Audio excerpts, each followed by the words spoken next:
Yeah, speaking of synchronicity, sometimes people comment because they can hear the roosters in the background. Yes. Is that the roosters all reminding us all to continue waking up? Yes. It's kind of funny. Um, Synchronicity often is.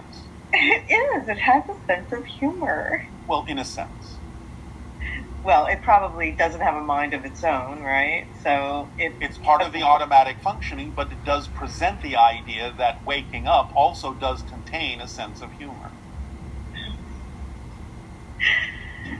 So, is it always important to follow through or act upon synchronicity? And is synchronicity always positive? Synchronicity can express itself negatively for positive reasons. In other words, you can have synchronicity bring you opportunities to act on that are clearly, in your mind, most likely, representative of things to move on, to act on, to move forward on. Opportunities that do represent your passion. But remember that synchronicity can, like anything, serve double duty. And synchronicity, for a positive reason, can act negatively by preventing you from acting on things that aren't your path of least resistance, that aren't your passion. So while sometimes people may say, well, I seem to be having difficulty actually acting on these things, always the number one thing to first check is, are you the one dampening your ability to do that by a fear-based belief? But if you clear that belief out, if it's there, and still find yourself unable to move in a certain direction that would seem to be your passion, and yet you are prevented over and over and over again from being capable of moving forward along that path, along that choice, that can be synchronicity acting negatively for the positive reason of simply saying to you, this is not your choice right now that serves you best. So you have to develop the discernment to understand, once you clarify your own belief system, to recognize the difference between when synchronicity is saying, yes, act on that by making it easier to do so, or no, don't act on this now, even though it might be somewhat representative of your passion, because it's not the step that you need to take at this moment that is actually the path of least resistance. So look for what you can act on that is representative of your passion at that moment, or some passion at that moment, and what is capable of allowing you to be acted upon. But don't keep banging your head against the wall when synchronicity is telling you this is not the step to take at this moment, because it is giving you the path that you need to take by removing your ability to act on things at that moment as a negative form of synchronicity for a positive reason. So sometimes things will show up and you can't tell if it's a positive synchronicity or a negative synchronicity. It may look like it's a positive synchronicity, but if you take the step in that direction, Yes. then things come back to you that show you that that was actually, you had fear when you made that choice, or you made the choice out of fear as opposed to empowerment. Well, again, as I just explained, it's up to you to examine whether or not you are unable to move forward because of a fear-based belief. But if you have cleared that fear-based belief from yourself and still can't move forward, then that's a good indication that it's negative synchronicity saying, this is not the path, this is not the step right now. Go in another direction. So it's actually easy to tell once you clear yourself and recognize, and in honest self-investigation have discovered that you're not the one dampening it through a fear-based belief. So, like, if someone shows up in your life and it appears to be a really positive thing, but then once you get involved with that person, you find out that it's actually quite negative. Is that. Again, it's still there for a positive reason for you to learn something positive from it. If nothing else, recognize the signs that these are not the kind of people you want to interact with. That's a positive lesson learned from something negative coming into your life because you're using it in a positive way. That's why it's so important. The fourth step of the formula is so important, so critical, to always remain in a positive state, so that even if something manifests in your life that you objectively don't prefer, by staying in a positive state, you will learn something positive from it. You will know it's there for a reason that could serve you. And if you stay in the positive state, you'll be able to use what you don't prefer in a way that you do. And where does discernment fit in this idea? Well, again, if you're really honest in your own self-investigation, you can know the difference between excitement and anxiety, and you can have the discernment to tell more easily what it is that is appropriate for you and what is not. You'll recognize the vibrations more quickly by having honest self-investigation and clearing yourself of fear-based beliefs. It will simply come down to an expansion of your senses to be able to tell the difference between what is and isn't vibrationally compatible with you, and even if it shows up, then to simply use it in a way that is vibrationally compatible with you, regardless of whether the thing itself or the person themselves actually ever changes. Doesn't matter. You can still recognize what is not vibrationally compatible with you in its own essence, while still using its presence in order to move forward in a way that is vibrationally compatible with you. So the difference between the idea of presence and essence is easy to discern. The more you clear yourself of fear-based beliefs, you'll simply expand your ability to sense what is not vibrationally compatible, but also maintain the ability to use it in a way that is vibrationally compatible. Okay, that's great. Yes. Let's see. So, is state of being essential when it comes to the idea of passing through the eye of the needle? And is it really important to stay strong and positive and relax and just know that you're going to pass through it? Or Yes, absolutely. As we have said, state of being is everything in the sense of what allows you to experience what you're experiencing in a way that you prefer to. But it's not about having to stay strong as if that's supposed to be an effort that you have to make.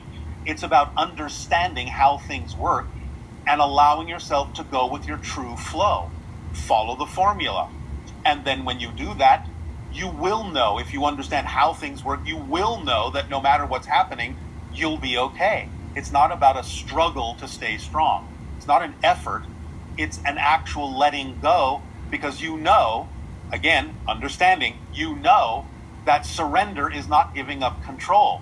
Surrender is surrendering into the control that's already built into your flow, and knowing that your flow already knows where you need to go. That's most representative of your true self. Therefore, it's not something you have to struggle to maintain as a state of being.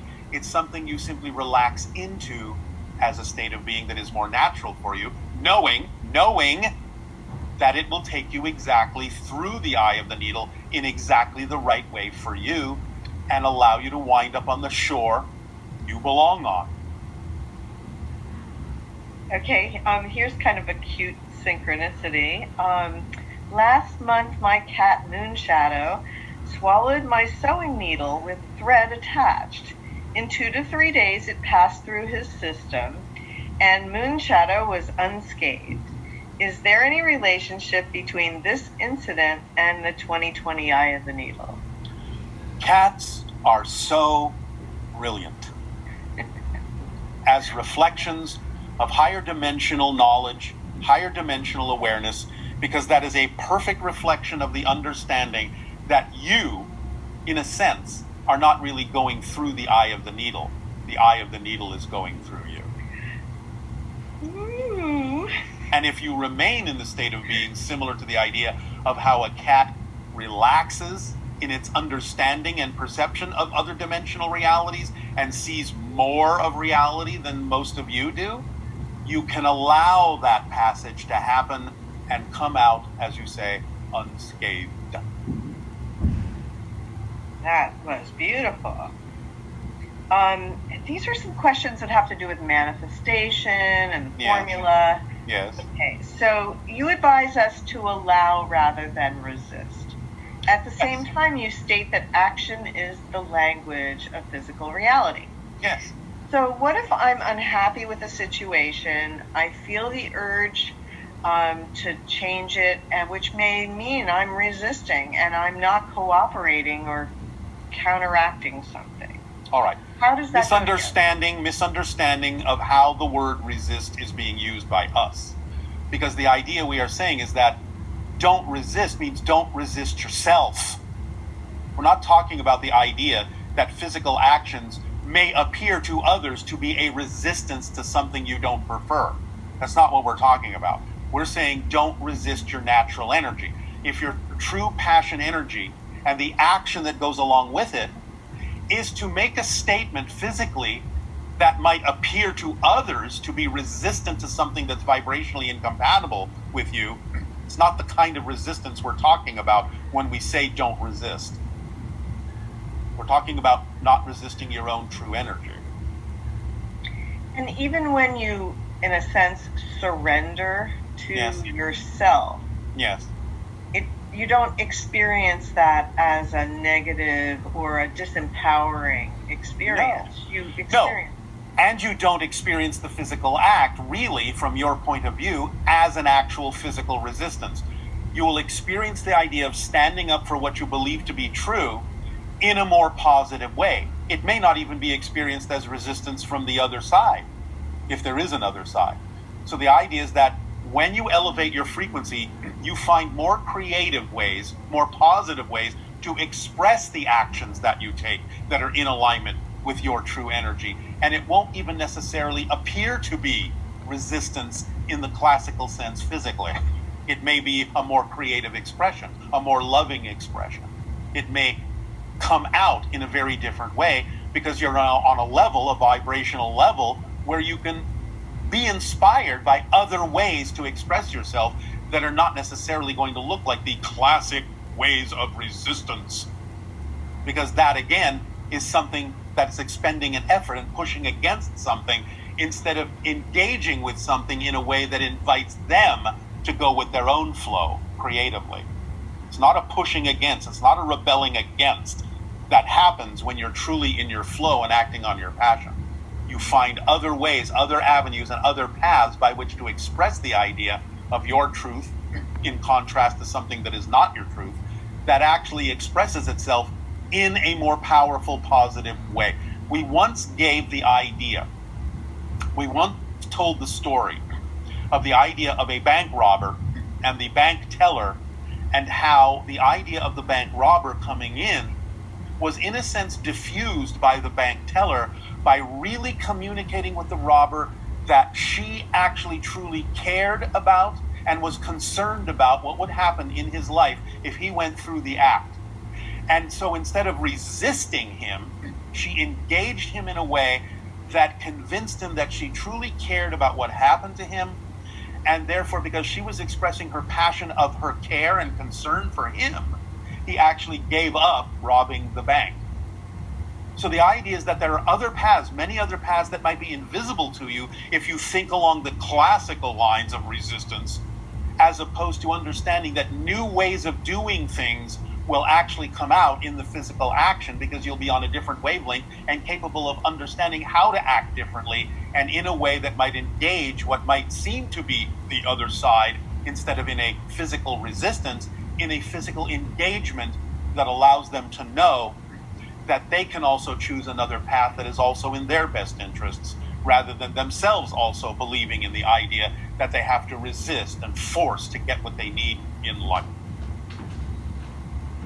So, in the process of manifesting, what intensity of high energy do we have to get to in order to manifest?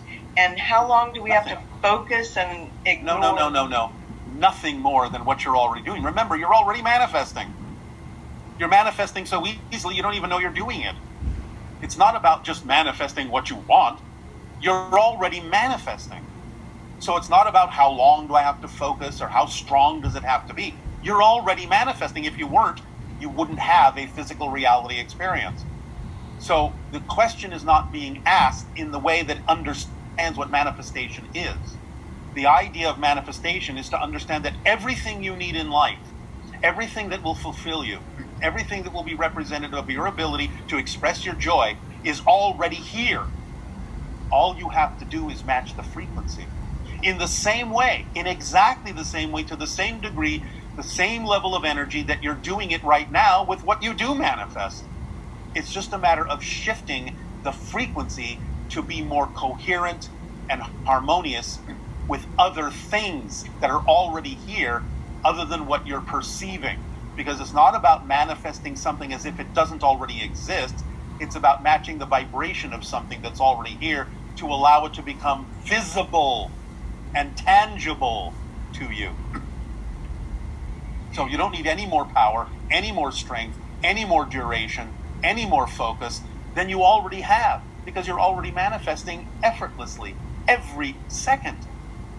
Just change your frequency at the same level to be more of a match to the manifestations that are more compatible with who you truly are. This is another reason why we give you the formula. All you have to do is use the formula to adjust your frequency, and you will automatically mask what is germane to that particular frequency. You will already match it, and then it will manifest. But again, remember, it's not about what you want in the egotistical sense. It's about what you need. And what you need will always fulfill you. Always. What you want may not. So, like, if this question dovetails with that when it says, I'm curious about the concept that when we ask for something and we manifest something different, what if what we're receiving is because it's preparing us for what we actually asked for? It could be. And that's a good attitude and a state of being to be in, so that you accept whatever happens, whatever manifests, as being necessary for being there. And again, takes us back to the fourth point in the formula. Always stay in a positive state and give a positive definition, even if it's something that you objectively don't prefer, to whatever manifests, because you know it's got to be there for a reason that could serve you. And if you stay in the positive state, you will start defining things that way, just as that question has framed.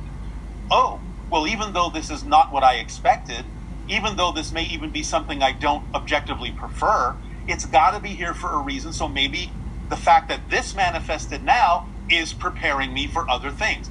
But again, don't have any insistence on the idea that this must prepare you for the thing you thought you wanted to manifest.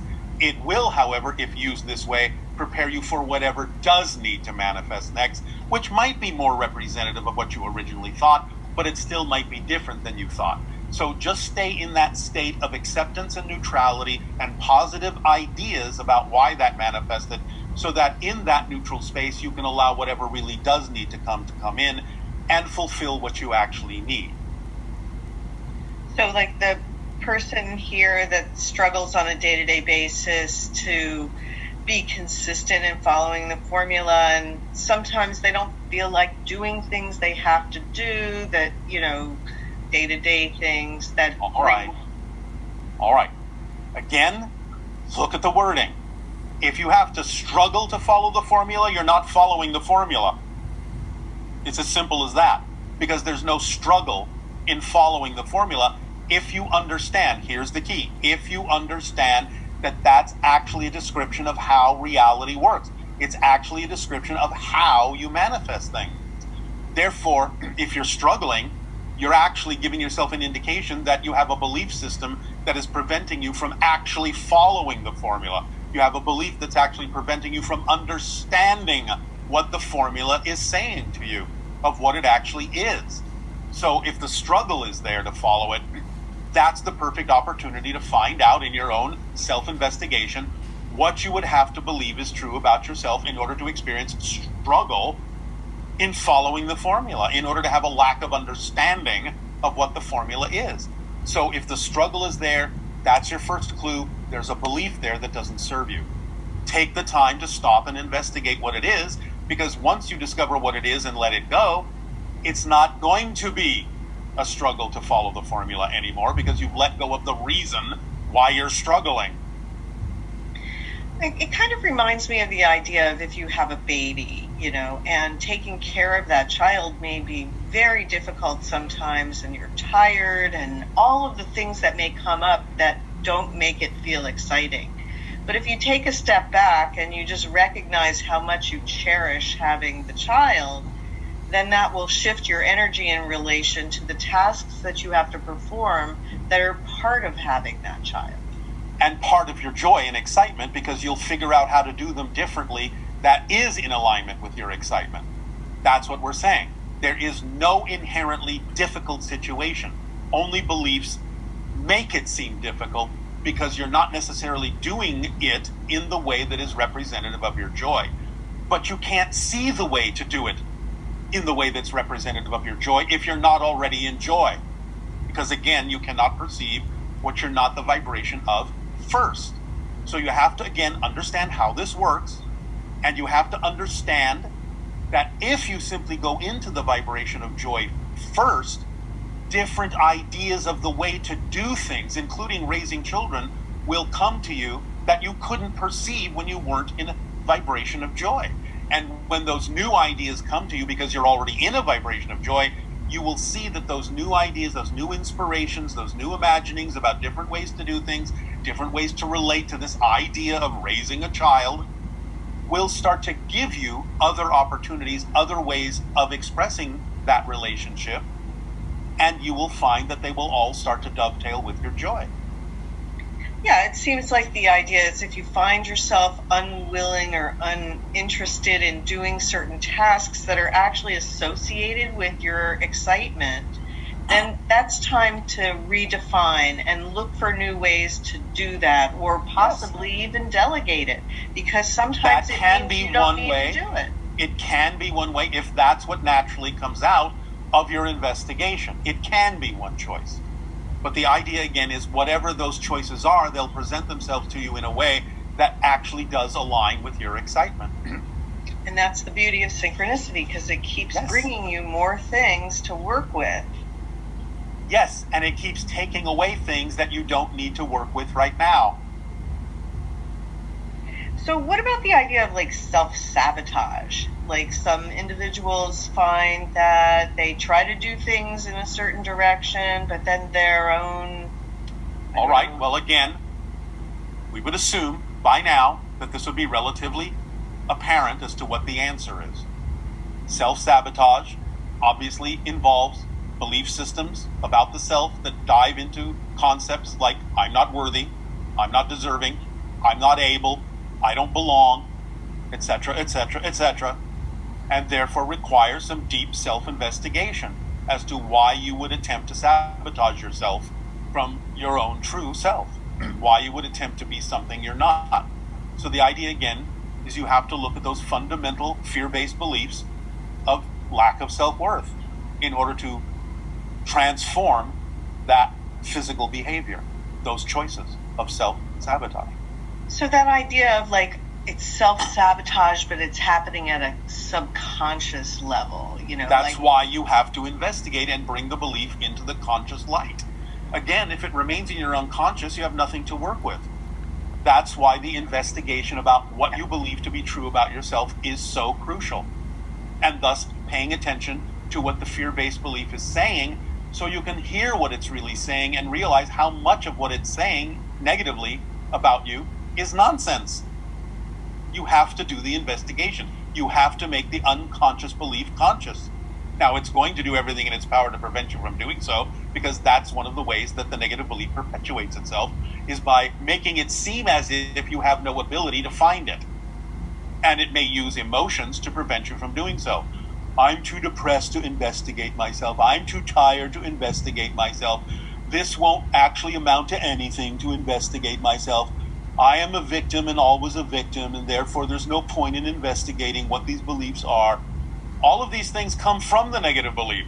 You have to see through that smoke and mirrors. You have to be able to understand that it's not as difficult as the negative belief is making it appear, that that's just an illusion. You have to know how these things work. That's why we explain the mechanisms of these things to you all, so you can realize it can be much easier than you think, because once you understand how this works, and once you understand how beliefs perpetuate themselves, you will understand why they're saying what they're saying to you, and you will also understand the illusion in it, that it's not necessarily a fact, it's just a perspective coming from a negative belief that's doing nothing more than attempting to continue to perpetuate itself, which is what all beliefs are designed to do in order for you to be able to have a physical experience. Because if the belief systems couldn't perpetuate themselves in one way, shape, or form, there would be no possibility of having a physical reality experience, because it doesn't really exist unto itself. It only exists as a projection of your consciousness. The experience of it is real, but the physical reality itself is nothing more than a cardboard facade. That's very helpful. All right. This individual says, I've had many experiences where I moved pencils like an instant manifestation in a way that didn't follow the laws of physics. Well, it does follow the laws of physics, just not physics that you're familiar with yet. And there was no intention of doing anything of the sort. It just like happened. So yes, then for that individual, they have given themselves an opportunity through that experience of telekinesis to understand that physical reality is just a projection.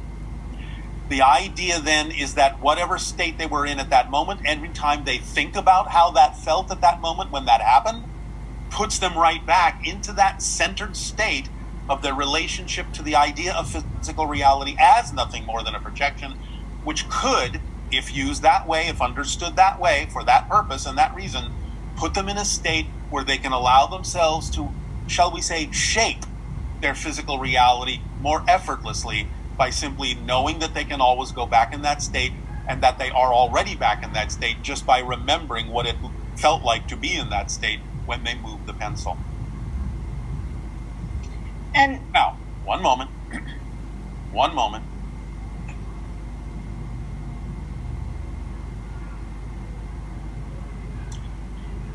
This is also an opportunity for them.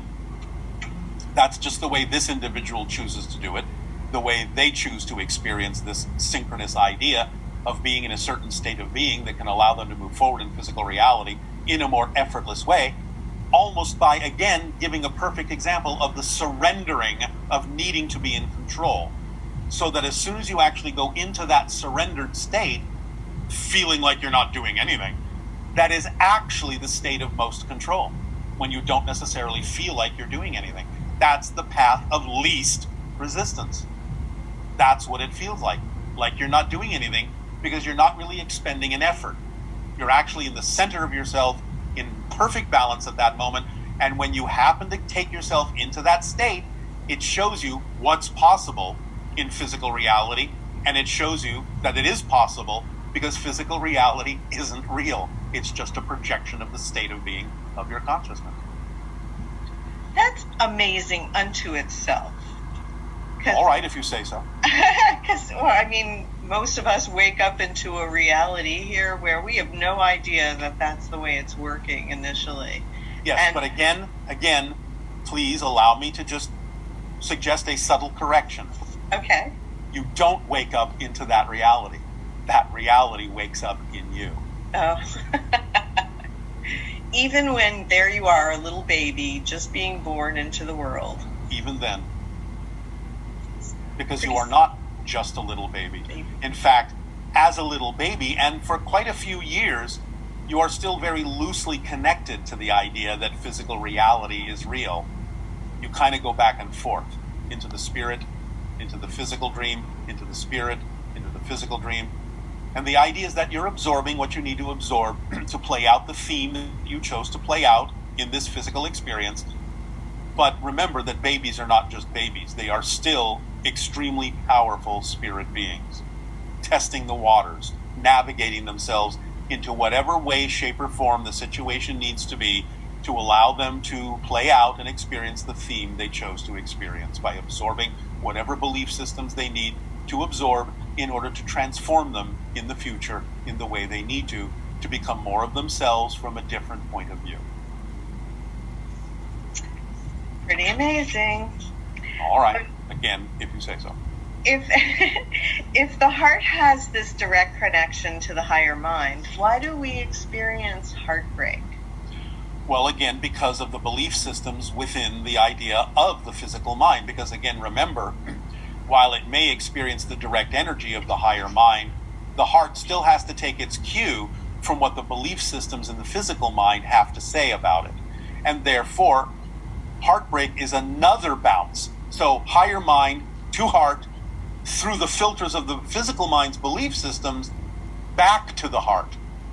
That's where the heartbreak can occur, because then the original vibration is filtered through the belief systems that may be negative belief systems that then the heart will interpret as the idea of sadness or heartbreak or loss. Okay. Um, do you and your collective have spirit guides like we do? Of course. And do they also incarnate to experience your experience? Like, do you have spirit guides that were previously Sasani beings and Yes. that sort of idea? Absolutely, just as it happens on your world. But since you're so conscious, Yes. would a spirit, like, what dimension is that for you? Because you're already having a lucid dream and are in spirit halfway. Yes, but that doesn't mean there isn't more to perceive, that there isn't more to experience, and that there isn't more to learn from even higher levels. Because there's always more. There's always more, and there's always higher levels of spirit guide. So, and do you actually have names for your spirit guides or anything like that? We don't have names for ourselves. So right. No. So how do you relate to your spirit guides? Very well, thank you. Again, we relate vibrationally. We recognize each other and spirit guides and any beings vibrationally. Okay. Well, that's got a pretty good vibe to it. So. Yes, it does. So here's just a few ET questions. Oh, all right. Okay, in a previous transmission, you mentioned that the blue men ETs often resurrect humans who have been killed in war and bring them to a safe planet. Yes. But how did the human circumstance attract the blue men in the first place if they were dead and in spirit? Well, again, it depends upon each individual's theme and journey in what they have chosen in life and what they have chosen in what you typically call death, which again, to many beings, isn't much different. So the idea is that they have simply, either by their culture, been more open, or by their journey of choice or theme more open, to having that as a probability, as part of their journey, that they would be shifted in that way to another reality through the auspices of what you call death, which again, from higher beings' point of view, isn't really that much different than life. So, in many cases, it's simply part of what they chose to experience for a variety of reasons, and you have to take it on a kind of a case-by-case basis as to why they wound up transitioning that way. Are humans immortal on this unnamed planet, and how do they go about their lives without human romantic partners? No, they're not really immortal, though they may be much longer lived. And who says they don't have partners? Right. The idea being that you have to understand that the majority of the Blue Man Society is physical. It's only a few that have taken upon themselves the ability to become energy and transform themselves and change their shape, appearing somewhat human or simply as energy. The entire society isn't that way. Most of them are physical.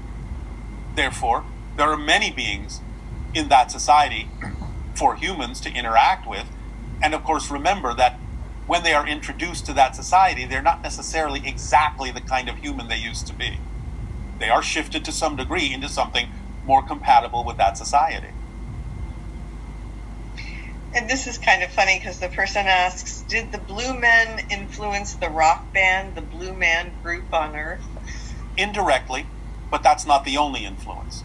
Remember that, as we have said, in ancient times, through the interactions with the Anunnaki themselves had slightly bluish tinted skin. So there's an indication of the ability to sense that there is some importance, shall we say, to presenting yourselves as a blue man, both because of the intuitive connection to those ETs, called the Blue Men, but also to the intuitive connection of the ancient Anunnaki that created Homo sapien. Now, the rock group may not necessarily be consciously aware of this, but just like so many creative ideas that exist on your planet, some of them are the result of people's intuition tapping into things that are going on other levels of reality that they may not be consciously aware of, but they are creatively willing to express, not necessarily knowing where those ideas came from or where they tapped into to get the idea. So yes and no. Because there was also this question of why is Krishna and other rishas in yogis depicted with blue skin? And same idea. Exactly the same idea. You're tapping into the fact that in ancient times, there were beings that actually had blue tinted skin, and you are then letting those ideas blend into an archetypal presentation or representation of what early humans related to in those beings as gods. Okay, and then finally, how can we tell the difference between a dream and an out-of-body experience as it relates to UFO and ET encounters? Well, again, remember that when you are actually out of body, you'll know the difference.